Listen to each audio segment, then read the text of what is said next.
러시아가 최악의 경우에 소모전. 다른 나라 같으면은 그 정도 희생이 나고 그 정도 경제가 무너지면은 전쟁이 이렇게 못 하는데 굉장히 이 내구성이 강하기 때문에 최악의 소모전으로 갈 수 있다. 자, 오늘 이제 지정학적 리스크 때문에, 전쟁 때문에 이제 박사님 모셨는데, 세계 곳곳에서 이제 전쟁 계속 일어나고 있고, 그런 지정학적 리스크 계속 부상하고 있잖아요. 일단 그 이유부터 한번 점검하고 갈까요? 이게 간단히 말하면 인류 역사가 발전하는 과정은 왜 번데기가 허물을 먹고 이러는 거하고 비슷해요. 그러니까 우리는 포유류잖아요, 우리도. 그렇죠. 그러니까 우리는 그냥 쭉 크는 거라고 생각하는데 이 포유류들의 삶은 그렇게 안 하고 곤충처럼 돼요. 이게 번데기였다가 뭐 이게 됐다가 변태를 하게 되는 거죠. 그런데 19세기에 20세기 넘어올 때도 사실은 희망이 넘쳤습니다. 왜냐하면 인류 역사가 여기서 번데기에서 매미에서 이렇게 간다고 생각 안 하고 우리 포유류처럼 쭉 큰다고 생각했거든요. 네. 그 19세기 관점에서 보니까 이제 이렇게 잘 나갈 것 같은 거야. 인간은 항상 문제를 해결하면서 가잖아요. 네. 이 상태에서 쭉 보니까 희망만 보이는 거죠. 와, 이제 정말 좋은 세상이 오겠구나.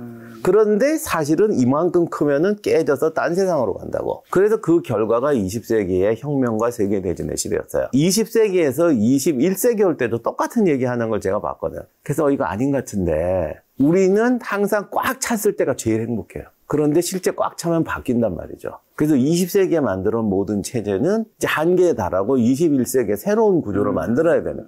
여기서 이제 갈등이 나고 갈등이 결국 국가 간의 갈등은 전쟁으로 가게 되는 거죠. 그런데 우리가 20세기의 완성형을 보았기 때문에 이 풍선이 커지면 이제 더 아름다운 세상이 오겠구나.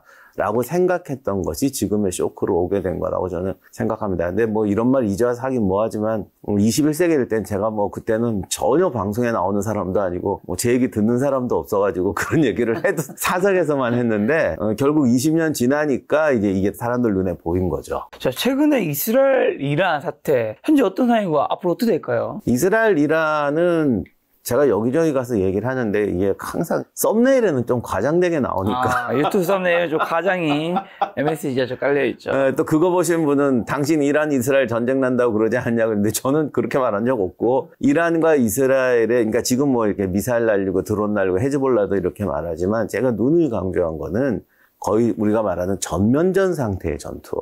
특히 지상군이 동원된다거나 또는 미사일이나 공습이 옛날 2차 세계대전처럼 어떤 무차별 폭격, 그러니까 전면전에 준하는 어떤 폭격 이런 식의 상태로는 가지 않을 것이다. 그리고 이란에 대해서 좀 과대평가가 있는데 이게 전쟁이란 그런 거예요. 내가 저쪽에서 쳐들어오는 건 얼마든지 막을 수 있어요. 네. 그런데 그렇다고 해서 내가 절로 쳐들어갈 수 있느냐?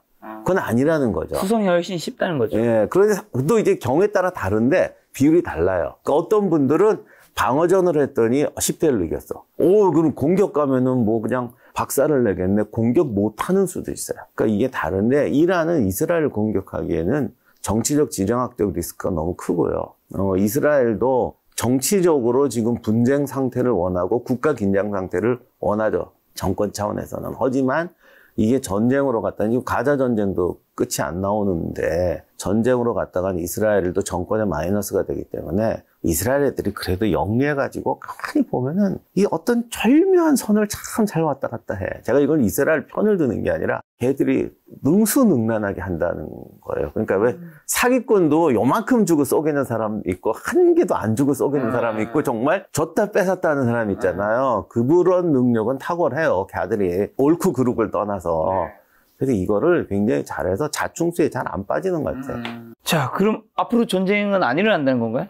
지금 특히 이제 헤즈볼라가 하는 게 좀 복잡합니다. 그래서 이스라엘도 정권이 무너지는, 그러니까 지금 가자 전쟁이나 하마스와의 관계는 국가적 긴장감을 유지하는, 또 총합 상태를 유지하는 게 근본적 목적이거든요.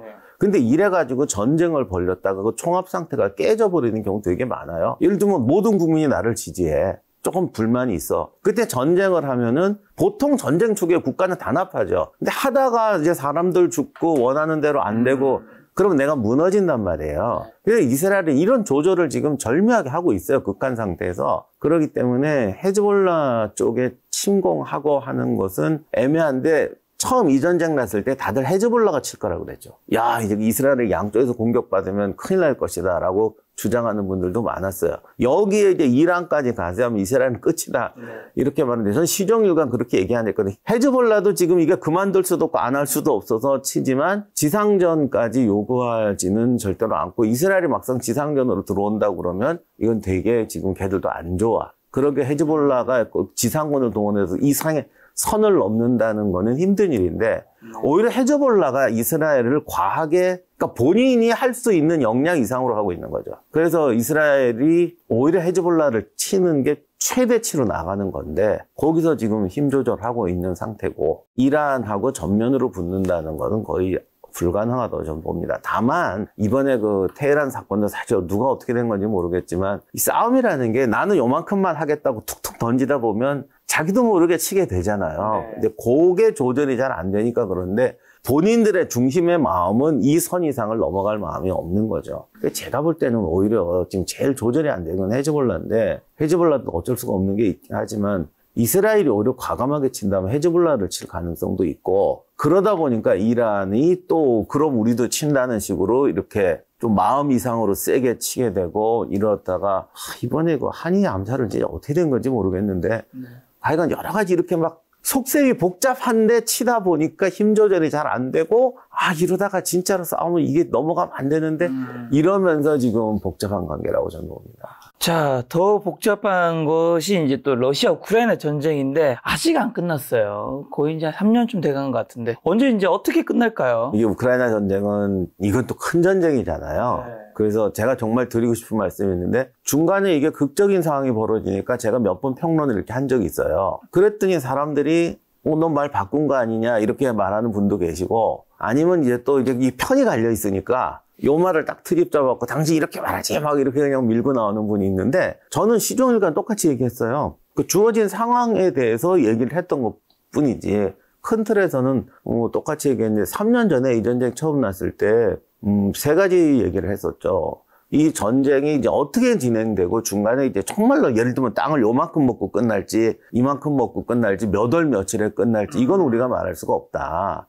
그러나 근본적으로 러시아가 우크라이나를 3분의 1을 먹든 4분의 1을 먹든 물러나든 간에 그 처음에 원했던 우크라이나를 자기 국토로 만든다고 확보한다거나 또는 우크라이나 일부를 점령해서 서유럽을 견제할 수 있는 군사기지화한다는 목표 자체는 성공할 수가 없다. 그러니까 이 전쟁이 예를 들어서 지금 상태도 휴전이 된다 그러더라도 거기를 군사기지화하려면 한 10년 걸리는데 그 10년 동안에 또 그게 안 될 수가 없다. 어떤 상태든 러시아가 우크라이나에 그 정복하려는 목적은 안 될 것이다. 그리고 이미 유럽이 나토라든가 연합을 해버렸기 때문에 이미 그게 되게 힘든 상황이 돼버렸어요.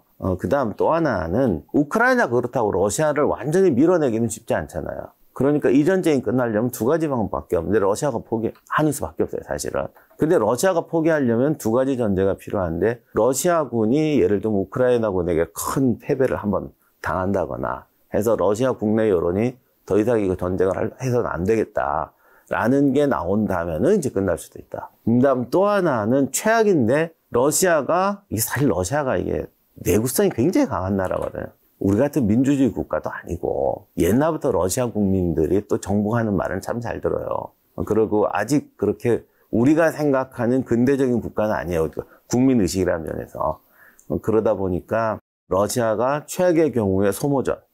다른 나라 같으면은 그 정도 희생이 나고 그 정도 경제가 무너지면은 전쟁이 이렇게 못하는데 굉장히 이 내구성이 강하기 때문에 굉장히 오래 하면서 최악의 소모전으로 갈 수 있다. 그리고 3년 전에 제가 그 얘기 하면서 이렇게 안 됐으면 제발 좋겠는데 이게 제일 나쁜 방식이다. 서로 간에. 러시아도 결국은 목적을 이루지 못할 것이고 후유증도 큰데 우크라이나도 어느 정도 최대한 양보를 할 수밖에 제일 힘들게 하는 게 최악의 소모전이다. 근데 지금 그 단계까지 갔죠. 인력과 물자를 막강하게 소모시키면서 전략 거점을 차지하거나 이런 게 아니라 끝까지 괴롭히고 소모시키면서 어떤 가시적인 목표를 이뤄내겠다. 근데 지금 이제 러시아가 얻어낼 수 있는 1단계 가시적인 목표는 지금 점령 지역 정도에서 휴전을 이끌어내는 거죠. 그걸 우크라이나가 안 받아들이겠죠. 그러니까 그거를 위해서 이제 최대한 소모전을 하는 거지. 그래서 그 소모전이 성공하려면 이제 3가지 조건이 또 있죠. 첫째는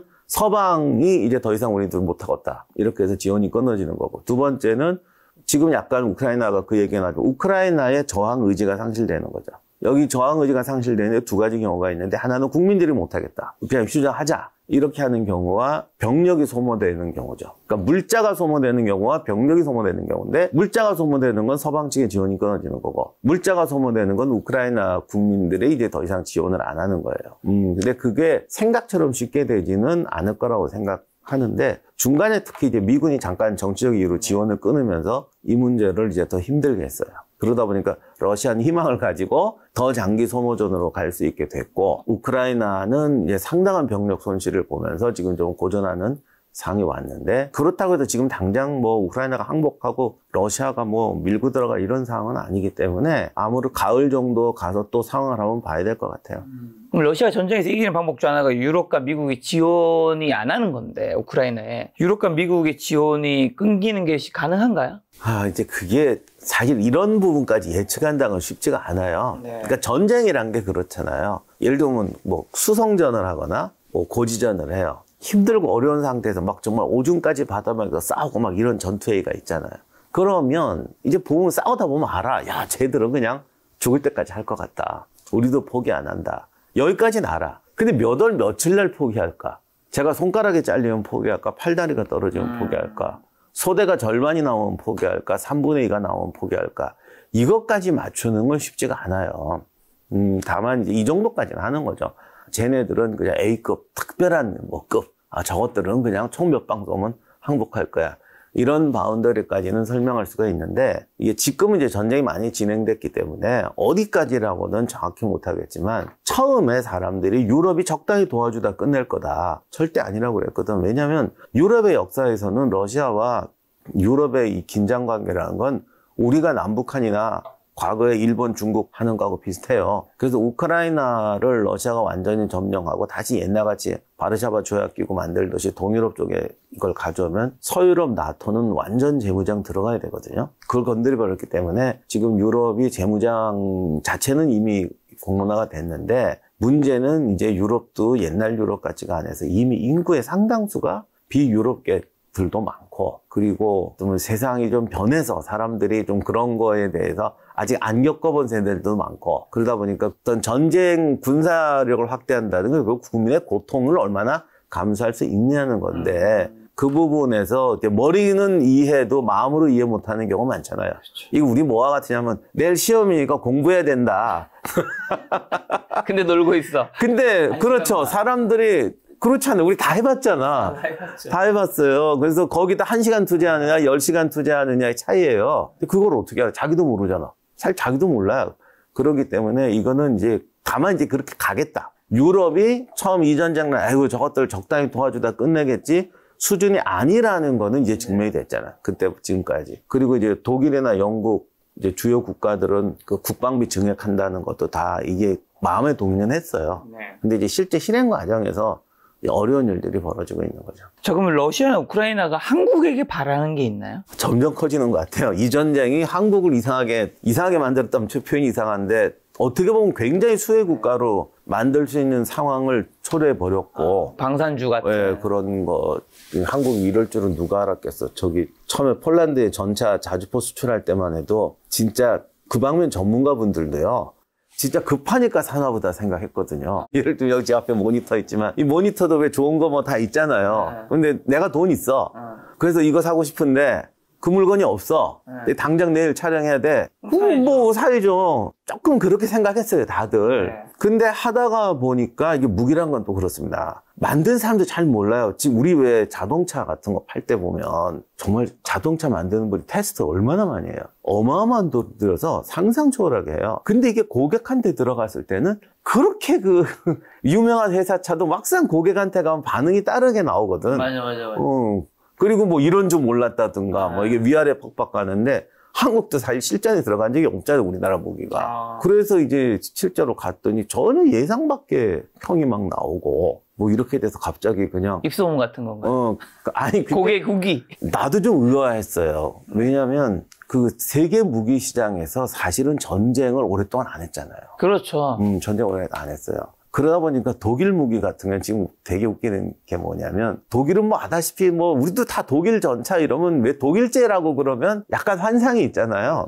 그런데 독일이 실제 군대가 거의 없다시피 했어요. 국방비도 엄청 내려와 있었고. 그러니까 독일도 알아. 자기네들의 잠수함, 전차 이런 게 뭐 대포 이런 게 초세계급이라는 걸. 그런데 전쟁을 안 하고 군대가 적으니까 양산형으로 안 만들어. 그러면 양산형으로 안 만들다 보니까 그렇다고 무기가 쇠퇴하면 안 되니까 뭐라고 할까요? 고급 스포츠카를 만들어서 기술을 집약시켜 놓는 그런 거 있잖아. 그런 식으로 지금 무기를 만들어 놓은 거야. 그러니까 이것도 사실 전쟁에 나가면 어떻게 될지 몰라. 그렇지만 우리는 전쟁을 대비해서 필요하다는 기술을 유일한 분담국가니까. 모아놓는다. 막 이렇게 해놨어. 근데 한국은 오히려 그렇게까지는 안 하고 세계에서 가장 많은 상비군을 갖고 있는 나라 중에 하나잖아요. 엄청나게 양산형 무기를 많이 만들었어요. 그런 이게 대치 상태잖아요. 그러니까 우리는 실전을 한다라는 어떤 가정 상황 속에서 그렇죠. 양산형 무기를 생산해 왔어요. 수십 년 동안 테스트하면서. 요건 좀 다른데 내가 기술 집약형 스포츠카를 만들어 놓고 이렇게 불리는 거 하고 비록 실전에는 안 나갔지만 양산형 무기를 만들어 놓고 실전을 대비하면서 운영하는 거는 이게 완전히 달라요. 근데 이렇게 하는 나라도 우리나라밖에 없었어. 거의. 전 세계. 근데 우리도 문제는 이게 전투에는 안 가봤다는 거야. 분명히 양산형 무기인데 전투에는 안 나가봤어요. 그러니까 다른 나라 환경, 다른 나라 사람들이 이걸 어떻게 평가하는지에 대해서는 우리도 모르고 저 사람도 몰라. 그런데 이게 막상 폴란드에 가서 이렇게 그쪽 애들이 써보더니 우리 생각한 건 또 다른 어떤 이점을 얘기하더라고요. 그러면서 지금 무게 가치가 확 올라갔고 한국은 한국대로 이제 실전 데이터를 가져올 수 있는 이런 상황이 됐죠. 이러다 보니까 한국 무기가 지금 가성비 근데 아직 사실은 이제 마지막 단계 실전에는 안 들어갔어요. 그러나 사람들이 이 정도면 그리고 솔직히 말해서 실전에 가면요 무슨 문제든 생깁니다. 하지만 이 정도로 갖춘 사람은 실전에 가면 조절할 수 있다라는 거죠. 그거는 확실한 평가를 받은 것 같아요. 자, 그럼 러시아나 우크라이나, 한국에 둘 다 무기를 달라고 하고 있나요? 아니죠. 러시아는 뭘 바라나요? 세계 양대축이 미국과 러시아 체제인데 우리 무기가 이게 미국 체제에 비슷하다는 게 또 굉장한 장점이에요. 왜냐하면 세계 무기 시장의 절반은 나눠 가지고 있으니까. 그래서 러시아는 우리 무기 받으면 골치 아파요. 안 맞아 이것도. 그래서 걔들은 북한 거 받아가는 거고. 그러면 러시아는 한국이 그냥 우크라이나에 지원 안 해주길 바라야겠네요. 그렇죠. 안 해주길 바라죠. 지금 만약에 한국 무기가 제한 없이 들어간다 그러면 비용이라든가 가성비에서 지금 어마어마하죠. 제가 얼마 전에 지금 드론 때문에 난리잖아요. 독일 라인메탈 회사에 드론 잡는 무기를 개발을 했어요. 이게 지금 처음 이번에 우크라이나에 실전 배치가 됐는데 한 대당 2,800억이에요. 지금 독일 무기의 문제가 이게 양산 체제가 아니야 이게. 너무 비싸다. 근데 그런 가성비 쪽에서는 한국에 지금 좋은 게 너무 많아요. 그래서 우크라이나 무기를 달라고 하고 있나요, 한국에게? 당연히 우크라이나는 원하겠죠.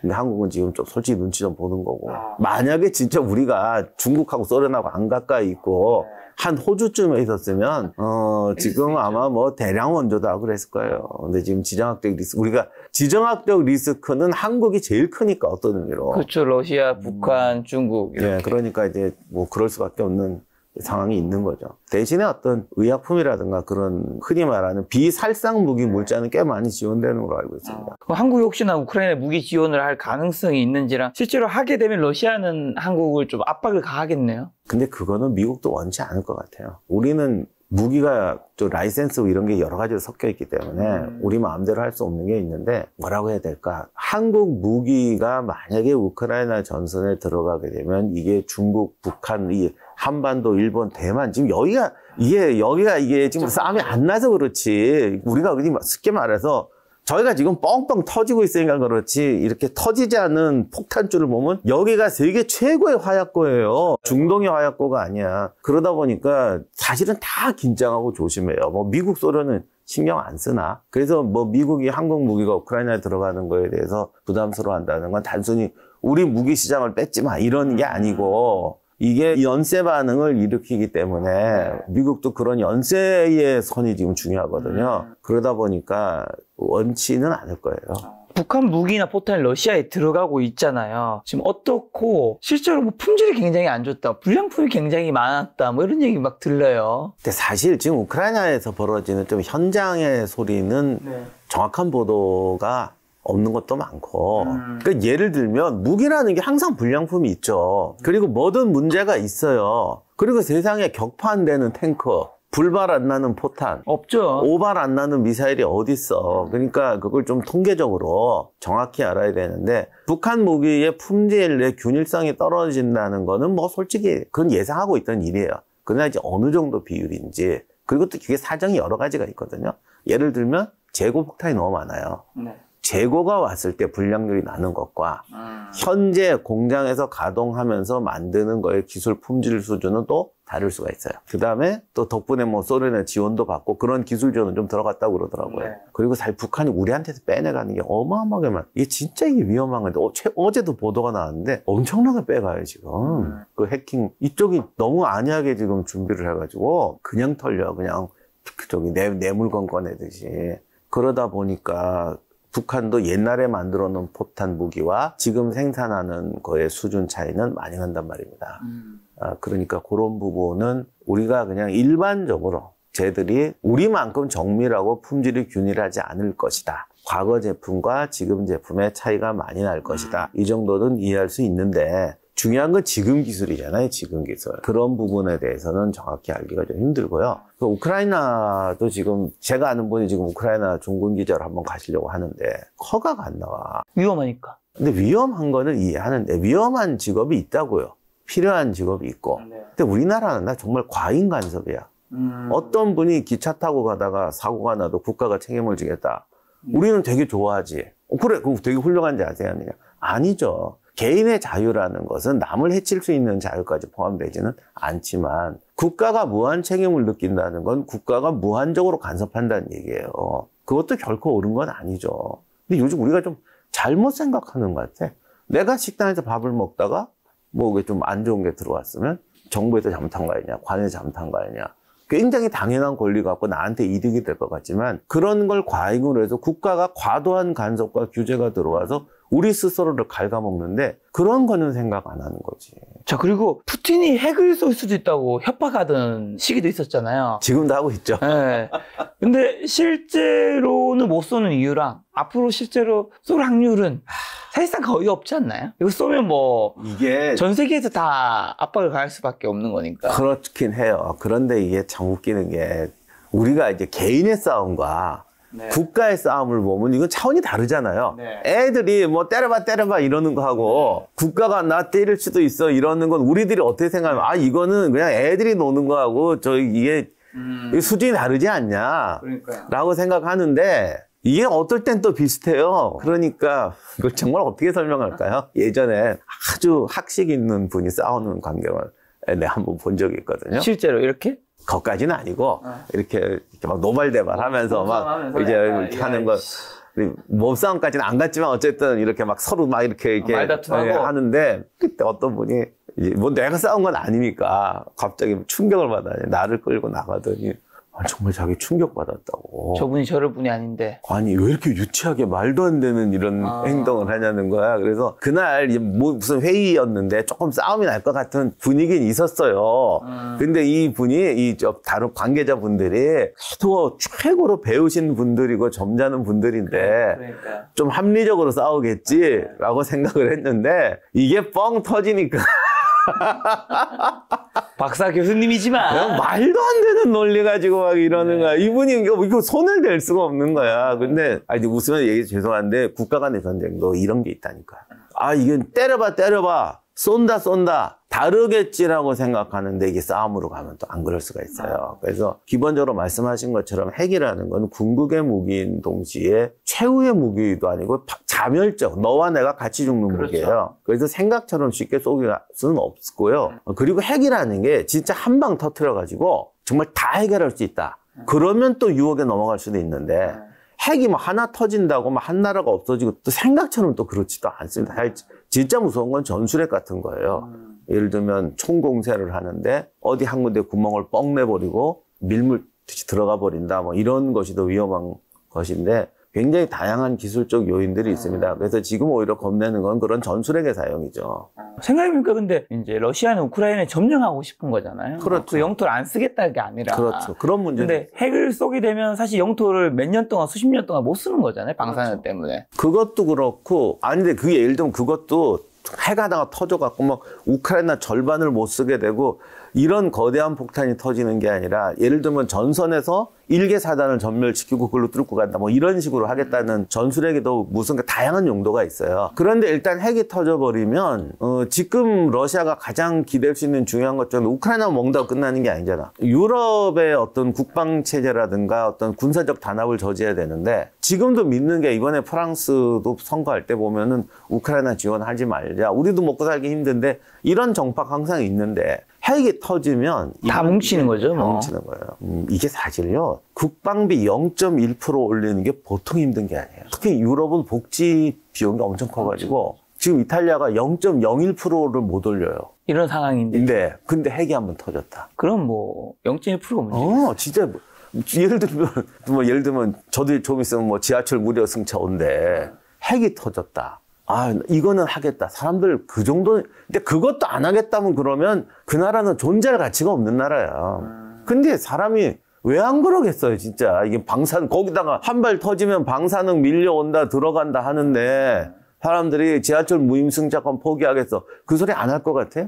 그렇게 되면 5% 올리면 금방 올려요.